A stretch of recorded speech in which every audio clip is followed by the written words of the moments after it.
Don't forget to pray, and don't be ashamed to pray, and don't be too proud to pray, because prayer changes things, because prayer breeds something strong in you.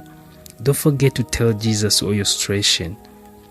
Don't forget to tell Jesus all your things, because he already knows. Even if we know everything about you, but he wants you closer, and he's willing to help you in all your burdens. Today tell him, God, I want you to go with me in my most difficult things. Please remember to pray. The best thing about the prayer is the only thing that is available to everyone, and God is there for everyone. He's there every time, every second, every minute, for everyone. Maybe you're going through difficult things. Maybe it's a divorce, maybe you're sick. I don't know what your storm is, I don't know what's going on in life, but what I know is that God wants you to tell him what is bothering you. God wants you right by his side. Maybe now you have nothing because you ask nothing. God is in control and he has something he wants to do in your life. But you have to do your first step close to him today, because prayer changes everything. So you don't have to feel fear, you don't have to be quiet, because you have Savior. And your Savior is God.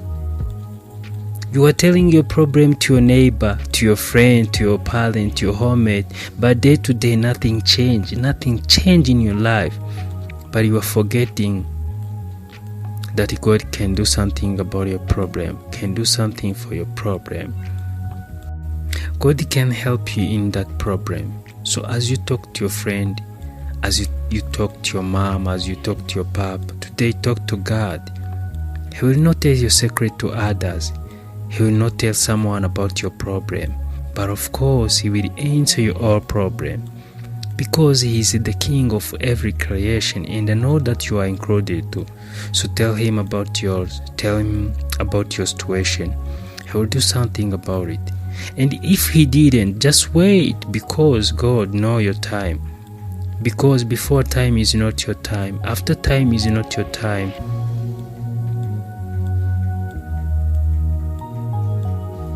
Your time will be one day, and I'm sure that will be special time to your life. But first, pray, because prayer changes things, because prayer works. And don't forget to pray. Don't forget to pray. Just remember to pray.